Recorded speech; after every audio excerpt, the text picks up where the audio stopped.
Every single year, the world waits with bated breath as Forbes releases its annual list of the world's billionaires. Elon Musk, Jeff Bezos, Bernard Arnault, Larry Ellison. These are the names we are told by every financial media outlet, every cable news broadcast, every algorithmic social media feed, represent the pinnacle of human wealth accumulation. The apex of the global economic pyramid, the undisputed champions of capitalism in the 21st century. But what if I told you that this list, this globally celebrated, obsessively followed, annually anticipated ranking, is nothing more than a carefully orchestrated distraction? What if the Forbes list is not a window into the true architecture of global wealth, but a curtain? A beautifully produced, meticulously maintained curtain designed to direct your attention toward names and faces that the real power structure is entirely comfortable with you knowing. Real wealth never makes the headlines. True power does not post on Instagram. Ancient money does not ring a bell at the New York Stock Exchange. There exists an elite class, a stratum of human society so elevated, so deliberately concealed, and so structurally protected that the Forbes methodology cannot locate them, the SEC cannot compel their disclosure, and the investigative apparatus of the most powerful governments on Earth consistently fails to map their full holdings. They are the silent 0.0001%. And they are exponentially wealthier than anyone whose name you have ever read on a public wealth ranking. They control entire global industries not from boardrooms or public company positions, but from the impenetrable shelter of multi-layered private trusts, blind family offices, nominee-held shell companies, and numbered accounts in jurisdictions where the laws were written, quite literally, by and for them. They shape international policy with a single encrypted phone call. They move entire currency markets with a whispered conversation in a room that has no address, no website, and no publicly acknowledged existence. Today, inside the Wealth Vault, we are declassifying the invisible billionaires. We are stepping into a world where money is not paper, it is absolute power. We are moving past the new money noise of Silicon Valley and deep into the old money silence of dynasties that have ruled for centuries. Dynasties that have survived wars, revolutions, currency collapses, technological disruptions, and the complete reorganization of the global order, not once, but repeatedly, across multiple centuries. Prepare yourself.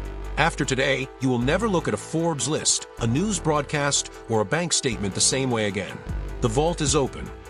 Why are these people invisible? How does a family accumulate wealth that dwarfs the declared fortunes of the world's most famous billionaires, and yet leave no traceable public footprint? The answer lies in a concept that the modern, digital age financial media has almost entirely forgotten, and that the invisible elite relies upon completely, is called dynastic wealth.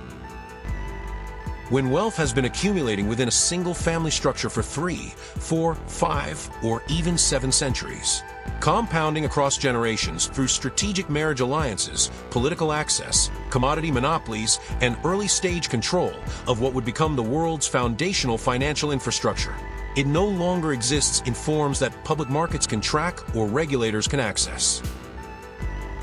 Is not kept in publicly traded company shares that have to file quarterly reports with the SEC, is not registered under a family surname in any jurisdiction with meaningful disclosure requirements, is buried, distributed, fragmented across thousands of distinct legal vehicles, each one holding a small enough individual position to fall beneath every regulatory reporting threshold in every jurisdiction where it operates.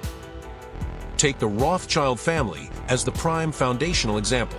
In the 18th and 19th centuries, the House of Rothschild was not merely the world's largest banking empire, it was the world's first truly international financial institution. The founding patriarch, Mayer Amschel Rothschild, operating from a Frankfurt ghetto in the 1760s, deployed 5 sons to 5 cities: Frankfurt, London, Paris, Vienna, and Naples, creating the first coordinated multinational banking network in European history. At the height of their documented 19th century power, the Rothschild family controlled a fortune estimated by economic historians at approximately $150 billion in today's adjusted value, making them the wealthiest private family in the documented history of the world at that time. They financed the Duke of Wellington's campaigns against Napoleon. They funded both sides of the Crimean War. They controlled the flow of gold across 6 continents simultaneously. Today, in 2026, the mainstream financial media tells us that the Rothschild family wealth has been diluted, spread too thin across too many descendants, reduced to relevance as a mid-tier European private bank and a collection of wine estates and country houses. The reality is far different. And the reason the reality is far different is precisely because the family designed it to look exactly like that. Their capital, and the capital of every family operating at this level of multi-generational wealth preservation, is fragmented across tens of thousands of private trusts, family offices, and shell companies located in jurisdictions where the sun never sets and the laws are written by and for the wealthy themselves. The British Virgin Islands, the Cayman Islands, Liechtenstein, Monaco, Singapore, and several smaller sovereign territories whose specific privacy legislation was lobbied into existence by the very families it now protects. When wealth is this old and this deep, it becomes mathematically and legally impossible for a publication like Forbes, which relies on publicly filed documents, reported transactions, and disclosed shareholding positions, to track it. These families do not own shares in their own names. They own the holding companies that own the private banks that own the investment vehicles that hold the shares. 3 layers, for layers, sometimes 12 layers of corporate structure, each one jurisdictionally independent, before you approach the beneficial owner. For these invisible billionaires, privacy is not merely a preference or a lifestyle choice. It is the ultimate luxury. It is the single most important asset in their entire portfolio. They live and operate by the iron discipline of quiet luxury, not the social media aesthetic version of that phrase, but the genuine, centuries-old, aristocratic tradition. No public interviews, no name presence on any rich list, no social media, no profile in any publication that reaches beyond their own deliberately restricted social circle. They exert their economic and political influence through positions in massive private asset managers, through founder shares in central banking institutions that never trade on open markets, and through board seats in international organizations that are technically non-governmental but functionally legislative. In 2026, the combined assets held within these private dynastic family offices are conservatively estimated to exceed $12 trillion. A figure that surpasses the entire global venture capital industry combined. And that 12 trillion is the conservative estimate, based on the visible edge of what investigators have been able to document. The true figure almost certainly does not have a publicly defensible number. Because by design, by deliberate, legally fortified, multi-generational design, it cannot be calculated. How exactly do these families conceal staggering multi-generational fortunes in an era of digital financial surveillance, in a world of swift transaction monitoring, FATCA reporting requirements, common reporting standards, and blockchain-based transaction transparency? Their primary and most powerful weapon is legal complexity, not illegality, not criminality, complexity. The deliberate engineering of ownership structures so elaborate, so jurisdictionally layered, and so procedurally fortified that even the most sophisticated forensic financial investigators consistently run out of legal runway before they reach the beneficial owner. To understand the contrast, consider the visible wealth of a publicly prominent billionaire like Elon Musk. The majority of Musk's declared net worth is directly tied to his ownership stake in Tesla, a publicly traded company that files quarterly earnings reports with the SEC, discloses major shareholder positions, and is subject to every transparency requirement of the American public markets regulatory framework. His wealth is enormous, but it is also fully visible, fully documented, and fully vulnerable to the volatility of a single stock's price movement. The silent 0.0001% would never permit their wealth to be exposed in that way. Never. Instead, they construct what forensic wealth investigators call a Russian doll ownership model, a nesting structure of legal entities, each one concealed within the next, each one operating under a different jurisdiction's legal framework. A luxury residential property in Manhattan might be owned by a Delaware LLC, That Delaware LLC might be owned by a holding company registered in the British Virgin Islands. That BVI holding company might be ultimately controlled through a blind discretionary trust established in Liechtenstein, where trust law specifically permits the non-disclosure of beneficial ownership to any party, including foreign government investigators. By the time a regulatory investigator, a tax authority, or a journalistic research team penetrates the third layer of this structure, they have typically exhausted their legal jurisdiction and their investigative budget simultaneously. The fourth layer is a different country's legal system. The fifth is an entirely different legal tradition.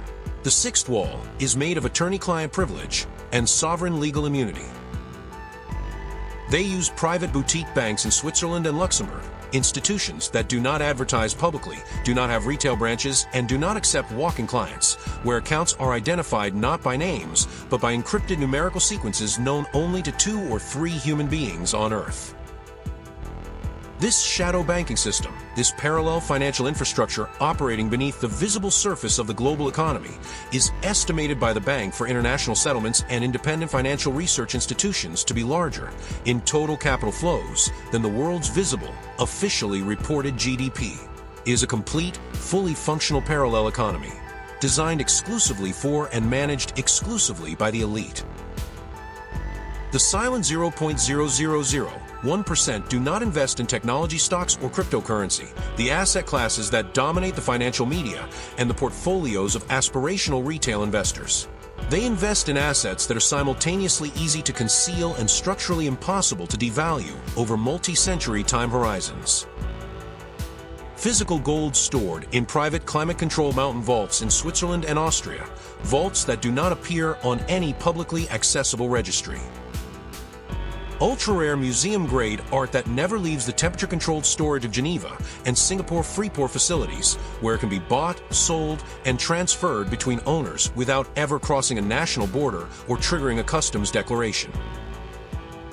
And vast, contiguous tracts of the world's most productive agricultural land, in the American Midwest, in the Brazilian Cerrado, in the Ukrainian Black Earth Belt, in the Patagonian river valleys. They are the ghost architects of the global economy. They provide the foundational liquidity that keeps the visible financial system functioning.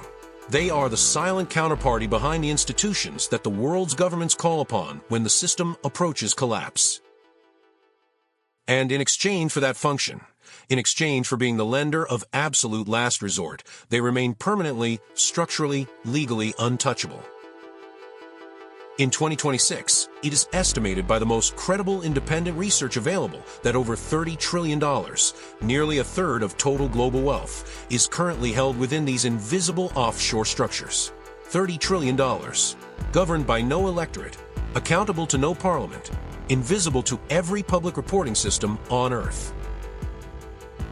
But financial wealth, even wealth measured in the tens of trillions, is ultimately a means, not an end. And for the silent 0.0001%, wealth ceased to be an objective several generations ago. The objective, the multi-century, transgenerational, dynastically inherited objective, is control. Not the management of a company, not the governance of a portfolio. Control of systems, of institutions, of the conditions within which all human economic and political activity takes place. When world leaders convene at the G7 summit in a photographed conference room, or at the United Nations General Assembly beneath a wall of national flags, the images that reach the public are of elected presidents, appointed ministers, and confirmed secretaries of state. But in the peripheral space of those same venues, in the adjacent meeting rooms, in the private dinners held the evening before the formal session, in the bilateral conversations that happen outside the scheduled agenda, there are individuals present whose names do not appear in any official delegation roster. These are the representatives and advisors of the invisible elite, and their conversations carry more binding consequence than the public communiques that emerge from the official sessions. In closed forums like the annual Bilderberg Group meetings, which bring together approximately 150 heads of government, central bank governors, defense ministers, media executives, and private financial leaders under a strict non-disclosure framework, the strategic agenda for the subsequent decade of global governance is shaped. Similarly, the Trilateral Commission, and the Council on Foreign Relations function as the intellectual and policy infrastructure through which the interests of concentrated dynastic capital are translated into the foreign policy positions of Western governments. These are not secret societies in the theatrical, conspiratorial sense. They are not hidden. Their existence is publicly acknowledged. Their membership lists are partially available. What is not available? What is structurally protected is the content of the conversations that take place within them, and the identity of the ultimate beneficial principles whose interests those conversations serve. This is not just about money anymore. It has not been about money for generations. It is about the sovereign capacity to shape the material conditions of civilization itself. Trace the beneficial ownership of the world's 6 largest global media conglomerates beyond the level of publicly disclosed institutional shareholders. Trace the foundational endowments of the national education systems that determine what the next generation of citizens understands about economics, history, and political possibility. Trace the ownership of the agricultural conglomerates and the commodity trading firms that control the global food supply chain, from seed to shelf, for 3 billion people. Peel back enough jurisdictional layers, penetrate enough nominee structures, follow enough numbered accounts to their originating trust documents, and you will find consistently the fingerprints of these ancient dynastic families. While the new money billionaires, the tech founders, the hedge fund managers, the real estate developers who dominate the Forbes list are consumed with the next quarterly earnings cycle, the next product launch, the next regulatory challenge, the silent 0.0001% are operating on an entirely different temporal framework. They are not thinking in quarters. They are not thinking in years. They are thinking in generations. They are planning the next 50 to 100 years of institutional positioning with the same methodical, patient precision that their great-great-grandparents applied to the previous 50 to 100. They are at the absolute apex of the pyramid. Not because they are smarter than the billionaires below them on the Forbes list, but because they control the foundational structures upon which every business, every market, and every government beneath them depends for its basic functioning. They own positions of influence within the central banks that issue the currencies in which all global commerce is conducted. They own the land, hundreds of millions of acres across 6 continents, that produces the food that feeds the world. And they own the physical infrastructure, the fiber optic cable networks, the satellite arrays, the port terminals, the pipeline corridors that carries the data and the energy upon which the entire digital economy operates.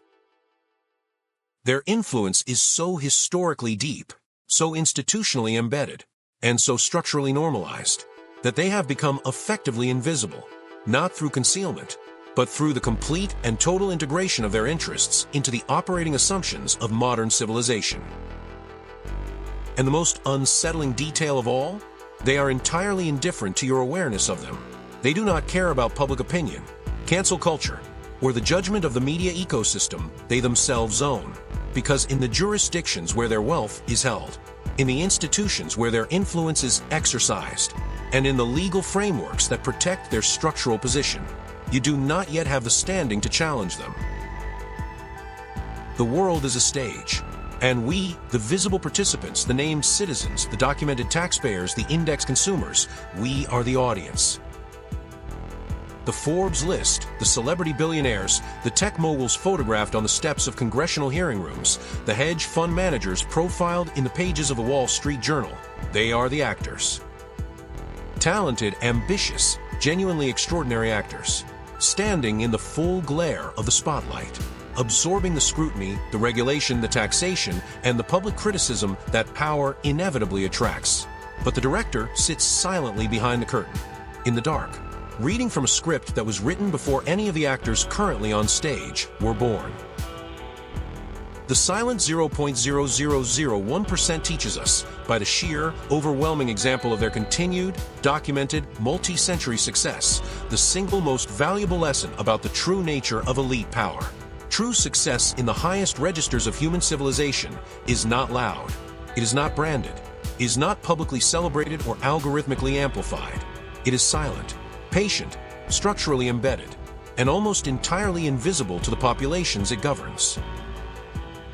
Money talks, but silent wealth rules. Sit with that distinction seriously for a moment, because it has practical, direct, personal implications for every person watching this. Consider the major financial decisions that have shaped the trajectory of your own life. The interest rate applied to your mortgage, determined by a central bank whose foundational capital structure and governing board composition traces back, through enough layers of institutional history, to the same private banking dynasties we have documented today. The price of the groceries in your cart, determined by commodity markets operated by trading firms whose ultimate ownership structure is registered in jurisdictions you have never visited under names you have never encountered. The content of the news broadcasts that shape your understanding of the world this morning, produced by a media organization whose ultimate beneficial shareholder holds their position through a nominee director in a BVI holding company. How many of the major structural conditions of your financial life were genuinely open choices made in a free and transparent market? And how many were already set, already decided by a system designed, owned, and continuously maintained by the invisible elite long before you entered it? These are not comfortable questions. They are not questions that have clean, reassuring answers. But they are the questions that the Wealth Vault community, the most informed, most engaged, most financially literate audience on this platform, deserves to sit with honestly. The global conversation about wealth concentration, dynastic capital, shadow banking, and institutional invisibility has reached a level of mainstream acknowledgement in 2026 that would have been dismissed as fringe conspiracy territory a decade ago. Academic economists at Harvard, Oxford, and the London School of Economics are now publishing peer-reviewed research on the structural opacity of dynastic wealth.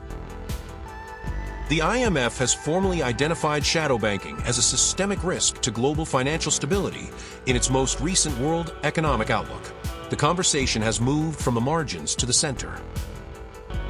At Wealth Vault, our mission is singular and non-negotiable: to bring you the truth that is systematically hidden from the general population. To open one investigation at a time, the vault that the elite have kept locked for centuries. Not for sensation, not for outrage, but for clarity. Because clarity is the foundation of every genuinely consequential financial decision you will ever make. If this investigation into the ghost trillionaires of the modern world has opened your eyes, even fractionally, type the word invisible in the comments below. Let us know you are paying attention. Because the Wealth Vault community is, specifically, the community of people who are paying attention. Your attention is the only resource they cannot yet fully buy. And your financial literacy is the only asset that no shadow banking structure, no nominee director, and no layered trust arrangement can legally acquire from you without your consent. Subscribe for our next episode where we go inside the escalating war between the old money dynasties, the invisible families we have documented today, and the new money disruptors of the 21st century who are building enough concentrated technological power to challenge the structural foundations of dynastic wealth for the first time in 500 years. Wealth Vault, where secrets are the ultimate currency, and knowledge is the only vault worth opening. The vault is now closed.